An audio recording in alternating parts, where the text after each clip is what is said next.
Hello friends, મારી YouTube ચેનલમાં તમારું સ્વાગત છે। આજે હું તમારી જોડે શેર કરીશ બોળ ચોથની વાર્તા।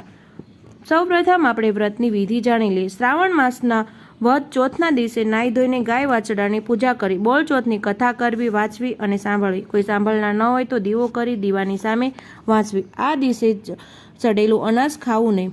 વાર્તા: એક ગામમાં સાસુ અને વહુ રહેતા હતા। શ્રાવણ માસ આવ્યો એટલે તેની વધ ચોથના દિવસે સાસુ નદીએ નાહવા જતા તેમની વહુને કહેતા ગયા, વહુ, આજે બોળચોથ છે, માટે હું નદીએ નાહવા જાઉં છું, પાછી આવું ત્યાં સુધી ઘઉંલો રાંધીને રાખજે। સાસુએ ઘઉંની રસોઈ કરવાની વાત કરી હતી, પણ વહુ બિચારીએ કોઈ દિવસ ઘઉંલો રાંધ્યો નહોતો, તેથી ઘઉંલાનો અર્થ સમજી નહીં અને વહુ બિચારીએ ઘઉંનો વાચરડો ખાંડી નાખ્યો અને ચૂલે રાંધવા ચડાવ્યો। સાસુ તો નદીએથી નાહીને પાછા ઘરે આવ્યા અને વહુને પૂછ્યું, વહુ, ઘઉંલો રાંધ્યો છે ને? વહુ કહે, રાંધ્યો છે, પણ ઘઉંલો તો ઘણો તોફાની, જેમ તેમ કરીને ખાંડી ચૂલે ચડાવ્યો। સાસુને બીક લાગી, તેમણે વહુને પૂછ્યું, વહુ, તમે ક્યાં ઘઉંલાની વાત કરો છો? કેમ વળી ઘઉંલો તે વળી બીજો કયો હતો? આપણે ગાયનો ઢપુલો વાચડો, તે જ તેને, વહુએ જ્યાં ચોખવટની વાત કરીને સાસુમાં તો અફસોસ કરી ઉઠ્યા। અરર, વહુ, તમે આ શું કર્યું? મારા બાપ, હવે શું થશે? આજે તો બોળચોથ છે અને તેથી હમણાં ગામના લોકો ગાય વાછરડાની સેવા પૂજા કરવા આવશે, તો જવાબ શું દઈશ? વળી આપણી ગાય સીમમાંથી પાછી આવશે અને તેના વાછરડાને નહીં જોઈએ તો ઝૂરી મરશે। વહુ, તમે તો ગજબ કરી નાખ્યો। મારા બાપ, રામ રામ રામ રામ। હે મારા નાથ, હવે શું કરવું? વહુ, તમે એમ કરો, આ હાંડલું ઉકળે જઈ દાટી આવો। સાસુજીના કહેવાથી વહુ તો ઘઉંલો રાંધેલો હાંડલું ઉકળે જઈ દાટી આવે। સાસુ વહુ તો ઘરના દરવાજા બંધ કરી બેસી ગયા। આ બાજુ વાછરડાની માં ગાય સવારના ગામના પાદરે ચરવા ગયેલી પાછી આવી અને તેને ખબર પડી કે મારું બાળ ઘઉંલો મરણ પામ્યો છે અને તે ઉકળામાં દાટવામાં આવ્યો છે। ગાય તો ઠેકડા મારતી અને ભાંભરતી આવી અને પોતાના શિંગડા વડે જ્યાં પેલું ખાંડલું દાટેલું હતું ત્યાંની માટી અને કચરો ઉખાડી નાખ્યો અને તેનું શિંગડું હાડતું ફાટતું તેમાંથી જીવતો ઘઉંલો વાછરડો બહાર આવ્યો। પોતાની માતાને જોઈ તેને ધાવવા લાગ્યો। ઘઉંલાની માં ગાયને પોતાનું બાળક જીવતું જોતા ટાઢક વળી અને એ પણ વાછરડા પોતાની જીભ વડે ચાટીને વહાલ કરવા લાગી। આખા ગામમાં ગાયો તો ઘણી હતી અને ગામડું હતું એટલે ગાયો તો હોય જ નહીં, પણ ગાય અને વાછરડાનો રંગ એક જ હોય તેવો એકરંગી ગાય વાછરડું તો આજ હતો। બોળચોથનું વ્રત કરતી સ્ત્રીઓએ આજ ગાય વાછરડાનું પૂજન કરવાનું નક્કી કર્યું। ગામની સ્ત્રીઓએ સાસુ વહુને ઘરે આવીને ડેલીએ બારણું ખખડાવતા બોલી, ડોસીમાં, ઓ ડોસીમાં। સાસુને બહુ ડેલી બંધ કરીને શું કરો છો?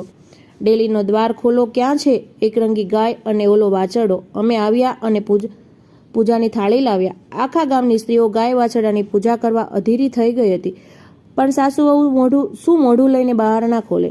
પૂજા કરવા આવેલી ગામની સ્ત્રીઓ બૂમો પાડીને કંટાળી અને જ્યાં પાછી ફરવા જાય છે ત્યાં ગાય અને પેલો ઘઉંલો વાછરડો સામેથી દોડતા આવ્યા અને બધી સ્ત્રીઓની સામે આવીને ઊભા રહ્યા। વાછરડાના ગળામાં ફૂટેલો હાંડલાનો ખાંઠલો હજુ એમને એમ ભરાયેલો હતો। સ્ત્રીઓને નવાઈ લાગી, અરે ભલા ભગવાન, આ તે કેવી નવાઈની વાત છે! વાર તહેવારના દિવસે ગાય વાછરડાને લોકો ફૂલનો હાર પહેરાવે અને ઘઉંલાને ફૂટેલી હાંડલીનો કાંઠલો કોણે પહેરાવ્યો હશે? પછી તો પેલી સ્ત્રીએ વાછરડાના ગળામાંથી કાંઠલો કાઢી વાછરડાને ફૂલ માળા પહેરાવી, કંકુનો ચાંદલો કરી, ચોખા છોડ્યા, આરતી ઉતારી બધી સ્ત્રીઓ વાછરડાને ફૂલની માળા પહેરાવા લાગ્યા। આથી વાછરડો આનંદમાં આવી ગાયને ધાવવા લાગ્યો। આમ વાછરડાનું પૂજન કરી બધી સ્ત્રીઓ ગાય વાછરડાના ગરબા ગાવા લાગી। અંદર ઘરમાં પુરાઈ રહેલા સાસુ અને વહુ ગરબાનો અવાજ સાંભળી વિચારવા લાગ્યા કે વાછરડો ઘઉંલો તો છે નહીં, આ ગરબા કેમ ગવાય છે? બંનેએ ઊભા થઈને બારણાની તિરાડમાંથી જોયું તો ગાય ઊભી છે અને ઘઉંલો થે કરતો આનંદથી ધાવી રહ્યો છે। સાસુને તો નવાઈ લાગી, તેમને લાગ્યું કે હવે બારણા ખોલવા કોઈ વાંધો નથી। સાસુ વહુ બારણું ખોલીને બહાર આવ્યા અને ગાય તથા ઘઉંલાની પૂજા કરી અને બે હાથ જોડીને કહ્યું, બહેનો, તમારા બધાના વ્રતના પ્રભાવથી જ મારો ઘઉંલો સજીવન થયો। ત્યારે પેલી સ્ત્રીઓમાંથી એક બોલી, માજી, શાસ્ત્રોમાં લખ્યું છે કે ગાય માતાના શરીરમાં 33 કરોડ દેવતાનો વાસ છે, એટલે ગાય માતાનું વ્રત કરનાર મનની મનોકામના અવશ્ય પૂર્ણ થશે। પછી ગામની સ્ત્રીઓએ સૌના ઘરે ચાલી ગઈ। બધા ગયા પછી સાસુ વહુ ગાય વાછરડાના શરીરે પંપાળવા લાગ્યા। આજે તેમના આનંદનો કોઈ પાર નહોતો। સાસુ વહુ બેને આમે ગાય માતાની ઉપર અનહદ પ્રેમ હતો અને હવે શ્રદ્ધા બેઠી। ત્યાંથી સાસુ વહુએ બંને દર વર્ષે બોળચોથનું વ્રત કરવું એવો સંકલ્પ કર્યો અને તે દિવસે દળવું નહીં, ખાંડવું નહીં એવો નિયમ લીધો અને આનંદથી રહેવા લાગ્યા। હે ગૌરી માતા, તમે જેવા ભોળી સાસુ વહુને ફળ્યા એવા બોળચોથનું વ્રત કરનાર અને વ્રતની કથા સાંભળનાર તથા લખનાર અને કહેનાર સૌને ફળજો. જય બોળચોથ.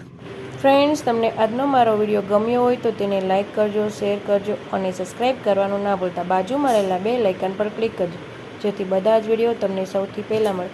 ફરી મળીશું એક નવા વિડીયો સાથે. બાય.